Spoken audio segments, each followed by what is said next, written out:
Recall the staged performance of storming the Winter Palace in Petrograd on the third anniversary of the October Revolution on 7 November 1920. Tens of thousands of workers, soldiers, students, and artists worked round the clock, living on kasha, the tasteless wheat porridge, tea and frozen apples, and preparing the performance at the very place where the event really took place 3 years earlier. Their work was coordinated by army officers, as well as by avant-garde artists, musicians, and directors, from Malevich to Meyerhold. Although this was acting, and not reality, the soldiers and sailors were playing themselves. Many of them had not only actually participated in the events of 1917, but were also simultaneously involved in the real battles of the Civil War that were raging in the near vicinity of Petrograd, a city under siege and suffering from severe shortages of food. A contemporary commented on the performance. The future historian will record how, throughout one of the bloodiest and most brutal revolutions, all of Russia was acting.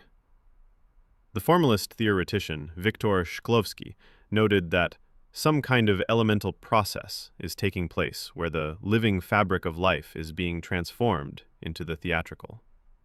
But we should nonetheless submit this idea of living fabric transformed into the theatrical to a closer critical analysis. What exactly was staged in 1920? Theatrical repetitions are never an innocent affair.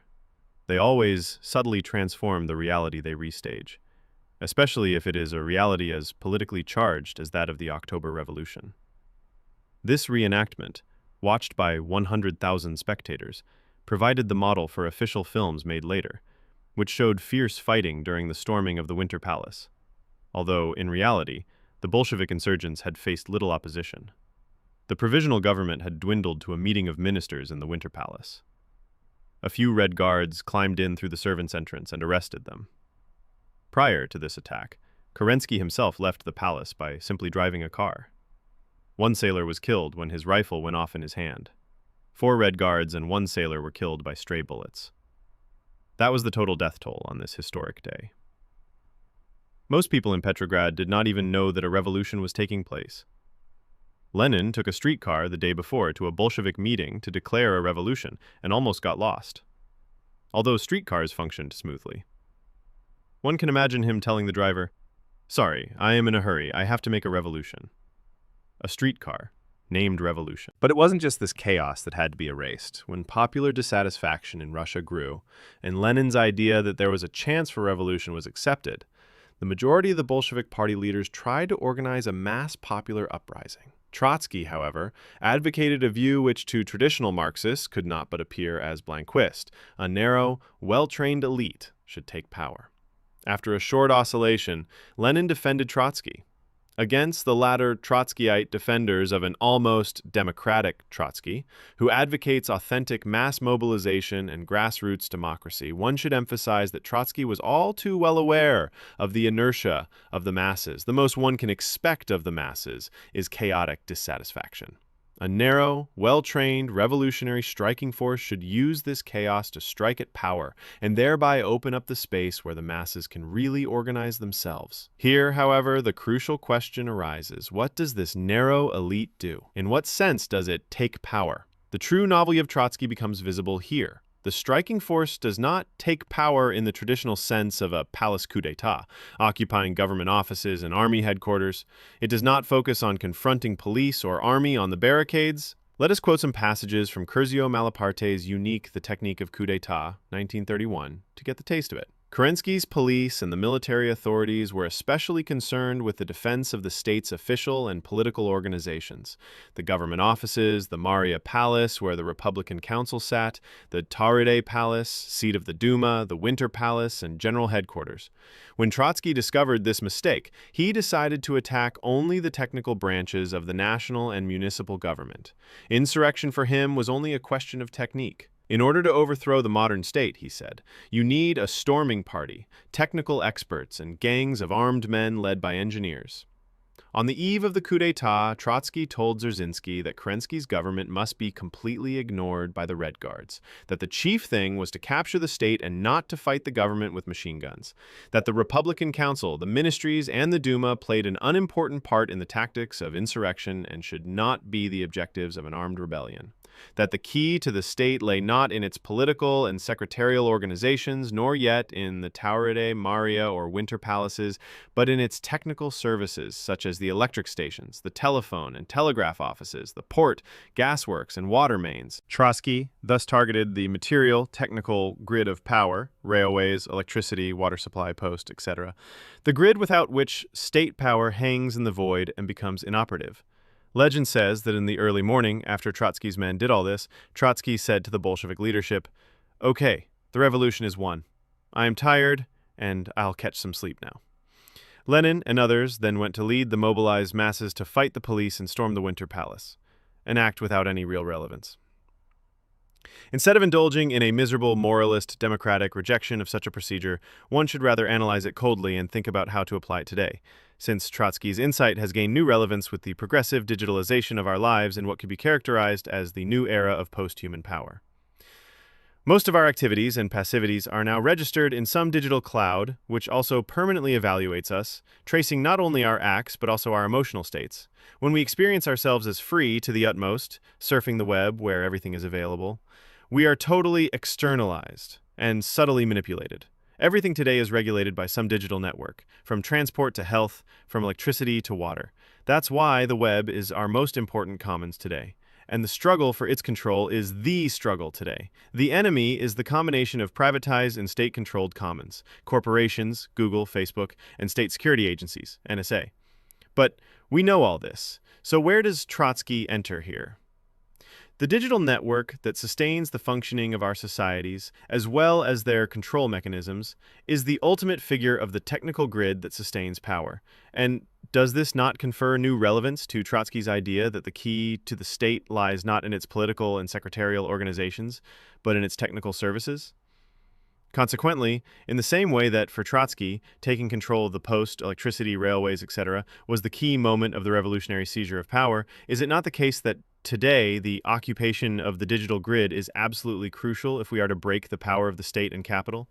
And in the same way as Trotsky required the mobilization of a narrow, well-trained, storming party, technical experts, and gangs of armed men led by engineers, to resolve this question of technique, the lesson of the last decades is that neither massive grassroots protests nor well-organized political movements with elaborate political visions are enough.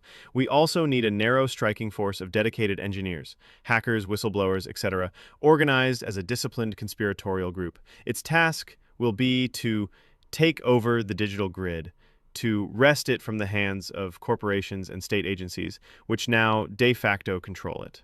This brings us back to our starting point. An event is restaged as a theatrical performance in order to obfuscate the reality of this event, to make it fit the ideological image of this event, or, more precisely, in order to construct this image. Through its restaging, the October Revolution retroactively becomes what it should have been as the founding event of a new socio-political order.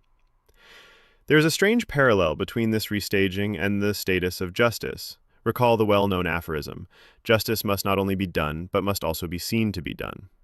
This dictum was laid down by Lord Hewart, the then Lord Chief Justice of England, in 1924. He went on to observe that the question was not whether the presence of the deputy clerk had influenced the decision, or whether his firm, being involved in the civil case, had any role to play in the conviction. Lord Hewart went on to observe that what was important was not what was actually done, but what might appear to have been done, and held, "Nothing is to be done which creates even a suspicion that there has been an improper interference with the course of justice." The motif for restaging the October Revolution was homologous. Nothing is to be done which creates even a suspicion that there has been an improper interference with the proper course of the revolution, like a narrow circle of elite specialists doing it before the act. All past revolutions reshape their image even without their actual restaging. In the case of the French Revolution, the fall of the Bastille, a ridiculously unimportant event in which 7 marginal prisoners were freed, was afterwards elevated into one of the founding images of the revolution. Today, however, Something new and weird is gradually emerging. When those in power enact a horrifying crime, they no longer even pretend to obfuscate it through a restaging or reinterpretation that presents it as a noble act. In Gaza and on the West Bank, in Ukraine, etc., crime is boastfully presented as what it is, as an enormous crime. Media were right to call the destruction of Gaza the first TV-transmitted genocide. The slogan, "Justice not only has to be done, it has to be done in a visible way," is thus turned around. Evil, ethnic cleansing, genocidal violence, not only has to be done, it should appear as what it is, pure evil, no longer masked by some honest cause. How are we to fight this fully cynical obscenity, which seems to preclude any effective critique, since it admits our reproach in advance? Our description simplified the situation since there is a gap that persists in this obscenity. State powers do not simply identify directly with the evil they commit. In their public declarations, they still talk about peace and humanity.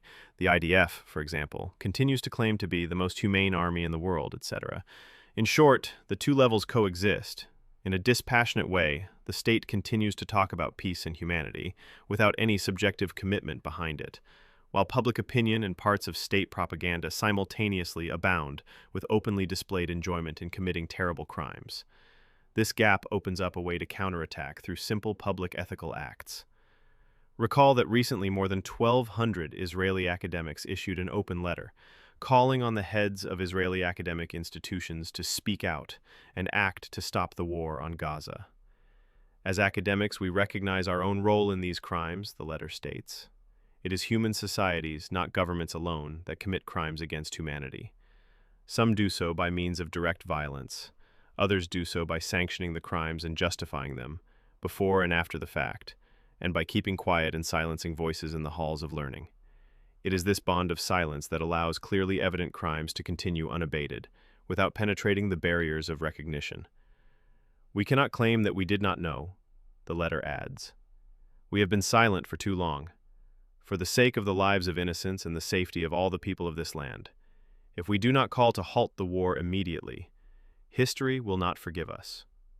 The mystery is, how can this strategy be effective? As our experience shows it, see the effort to marginalize the above-mentioned public letter. If most, though not all, of the content is already publicly known and proudly assumed by those in power, the difference that makes the difference is the subjective position of enunciation. On November 7, 2024, clashes between Maccabi Tel Aviv fans from Israel and pro-Palestinian protesters erupted in Amsterdam after the football match between Ajax and Maccabi. Even before the match, hundreds of Maccabi Tel Aviv fans circulated in the center of Amsterdam, tearing down Palestinian flags from apartment windows and shouting obscene slogans like, "There are no schools open in Gaza because we killed all the children."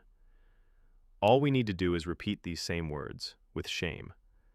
While the Maccabi fans enjoyed their obscenity without any restraint, we redeem our human desire by displaying our shame at such acts.